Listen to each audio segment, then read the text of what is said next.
నమస్తే, welcome to NCN news. నేను పుష్ప. బులెటిన్ల ముందుగా హెడ్లైన్స్ చూద్దాం. బొలిశెట్టిని అఖండ మెజారిటీతో గెలిపించండి, సినీ నటుడు పృథ్వీరాజ్.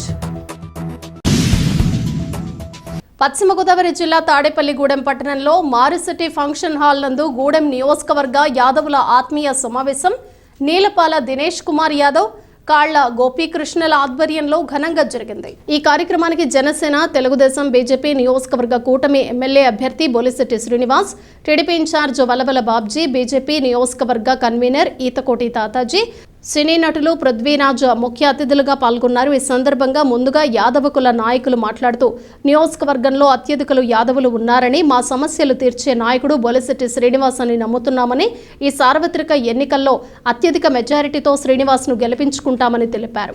బొలిశెట్టి కూటమి నాయకులు మాట్లాడుతూ, యాదవుల సమస్యలు ఏమి ఉన్నా ప్రభుత్వంలోకి అధికారంలోకి రాగానే తీరుస్తామని తెలిపారు. అలాగే మీరు చెప్పిన సమస్యలు అతి చిన్నవని, ఇవే కాకుండా మీ సామాజిక వర్గాన్ని అభివృద్ధి పరిచే విధంగా అనేక కార్యక్రమాలు చేపడతామన్నారు.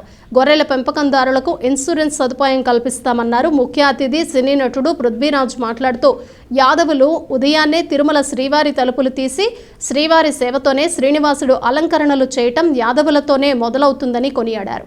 బొలిశెట్టి శ్రీనివాస్, పవన్ కళ్యాణ్, చంద్రబాబు, మోడీ ఇటు నియోజకవర్గంలోనూ అటు రాష్ట్రం, దేశంలోనూ యాదవులకు అండగా ఉంటారని తెలిపారు.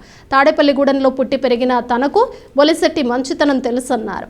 బొలిశెట్టి పదవిలో లేనప్పుడే కరోనా సమయంలో ప్రజలను సొంత సొమ్ములు ఖర్చు పెట్టి ఆదుకున్నారన్నారు. ఇటువంటి మంచి వ్యక్తిని అఖండ మెజారిటీతో గెలిపించాలని పిలుపునిచ్చారు.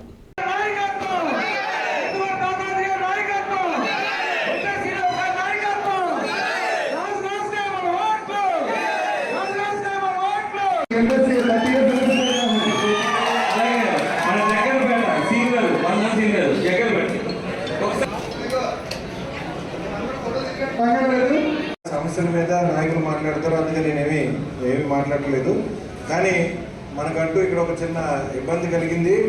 అదేంటంటే, మనకి నాన్నగారి పేరుకి దగ్గరగా ఉన్న పేరుని తీసుకొచ్చి, దగ్గరగా కాదు సేమ్ అదే పేరుతో తీసుకొచ్చి మనకి ఎంతో ఒకరు పెట్టారు. మన పార్టీకి సంబంధించి దగ్గరగా ఉన్న పార్టీ పేరుతో మన పైన ఒకటి పెట్టారు. కన్ఫ్యూజ్ కాకుండా ఉండడం కోసం మనం అందరం కలిపి ఒకటే స్లోగన్ని మనం తీసుకోవాల్సిన అవసరం ఉంది. అది మీకు చెప్పడం కోసం వచ్చాను. ఏంటంటే, అది ఇంకా పేరు మాత్రం కాదు, నేను చెప్పేది అది ఎలక్షన్ వాగ్దానం నేను ఎప్పుడు చెప్పలేదు. చెప్తే నా నోటి చూస్తే ఖచ్చితంగా చేసినది. ఎంత కష్టమైనా నాదిపోయినా చేసుకుంటూనే వచ్చాను. కాబట్టి ఈ విషయం రామోడు కూడా తెలుసు. మీరు అందరూ డిస్కస్ చేసుకోండి. మీరు మంచి కమిటీ సభ్యులు ఉంటే ఖచ్చితంగా మనం గెలిచిన వెంటనే దాని మీద మనం ఏ రకంగా ఎక్కడ కళ్యాణ మండపం కట్టాలో డిసైడ్ చేద్దాం. ఆ ప్రాంతంలో మనం పొలం కొన్నాం, కొని దానికి కళ్యాణ మండపం కట్టి బాధ్యత నేను తీసుకున్నాను కూడా తెలియజేస్తాను. ఇంకా జాతీయ లైవ్ టెక్స్ట్ మిషన్ అని ఒకటి ఉంది. దాంట్లో 20 లక్షల రూపాయలు లోన్ పెట్టుకుంటే 10 లక్షల సబ్సిడీ ఉంది. ఇది నేషనల్ ప్రాజెక్ట్. దీనికి పూర్తిగా మన నరేంద్ర మోడీ గారి సహకారం కావాలి. నరేంద్ర మోడీ గారి సహకారం కావాలంటే నరేంద్ర మోడీ గారి పార్టీని ఇక్కడ నెగ్గించాలి.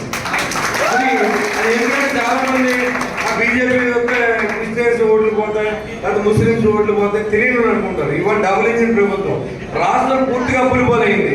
ఇవాళ రాష్ట్రం మళ్ళీ రికవర్ అవ్వాలంటే మన నరేంద్ర మోడీ గారి సహకారం కావాలి. ఆ సహకారం ఉంటేనే మనం ఈ రాష్ట్రాన్ని మళ్ళీ ఊపిరి పోల్చుకుంటాం. ఊపిరితో ఉంది ఇక్కడ, ప్రాణాలకు ఊపిరితో ఉన్నాం మనందరం. ఆర్థిక వ్యవస్థ ఏమైపోతుందో తెలీదు. మన పొలంలో ల్యాండ్ టైటిల్ యాక్ట్ అని ఒకటి వచ్చింది. మన పొలంలో మన పేరు మీద ఉండవు. అవి ఎప్పుడు మారిపోతుందో తెలీదు. మారిపోతాయంట మనం కోర్టుకి వెళ్ళకూడదు. అక్కడ ఒక అధికారం వేస్తారంట, ఆయన గుర్తించాలంటే ఎవడో ఎమ్మెల్యే అయితే అధికారం ఆడిమాట ఏంటాడో మన పొలం ఆడిపోయి. కాబట్టి అది కూడా మీరు ఒకసారి ఆఫీస్ చేసి మన ప్రభుత్వం రాగానే ల్యాండ్ టైటిల్ యాక్ట్ పూర్తిగా తీసేస్తామని కూడా మీకు తెలియజేస్తాం. ఇది మీకోసం ఇవాళ అన్న క్యాంటీన్లు పెడతాం. గోపాల మిత్ర ఇదివరకు ఏదైతే స్కీమ్ ఉన్నాయో పాడి రైతులందరికీ ఆదుకుంటాం. అదేవిధంగా ఇవాళ అత్యాధునికమైనటువంటి సాంకేతికంగా ఈ గొర్రెల పెంపకం దాని ద్వారా మనం ఏదైతే యూనిట్లు పెడతాం, ఆ యూనిట్ల స్థాపనలో సబ్సిడీ ఇస్తాం, దానికి ఇన్సూరెన్స్ చేస్తాం. ఇన్ని రకాల ఫెసిలిటీస్ని ఇవాళ ప్రజాగణంలో ఇవాళ చంద్రబాబు గారు రిలీజ్ చేశారు. మీరు కూడా ఒకసారి చదువుకోండి, యూట్యూబ్లో ఉంటుంది. ఇది కేవలం ప్రజల కోసం మాత్రమే చేసే నాయకుల కోసం కొట్టుకొచ్చినారంటే జగన్మోహన్ రెడ్డి నాయకుల కోసం చేసింది కాదు. ఎక్సలెంట్ మేనిఫెస్టో తయారు చేశారు. ఇవన్నీ ఇదివరకు 2014-19 వరకు ఉన్నాయన్నీ కూడా దీంట్లో ఉన్నాయి. అయ్యే కొత్త కాదు. అప్పుడు మనం ఇంప్లిమెంట్ చేసాం ఆ రోజు, మళ్ళీ ఇంప్లిమెంట్ చేయబోతాము. ఇదివరకు గేదెలు సబ్సిడీలో తెచ్చుకున్నాం, ఇదో గొర్రెలు సబ్సిడీలో తెచ్చుకున్నాం, ఎస్సీ సోదరులు కార్డు సబ్సిడీలు తెచ్చుకున్నారు, బోర్లు ఇచ్చారు, బీసీ కార్పొరేషన్ గారు లోన్లు లక్షల లోన్లు ఇచ్చాం. మరి ఆ రాంబాబు గారు తెలిసి ఎన్ని ఇచ్చాము, ఎవరు అడిగారు సంతకాలు పెట్టించాను నేను. నా పవర్ ఉన్నప్పుడు దాదాపు కాప్ కార్పొరేషన్లో 1200 తాడేపల్లి పట్టణంలో ఇచ్చాం.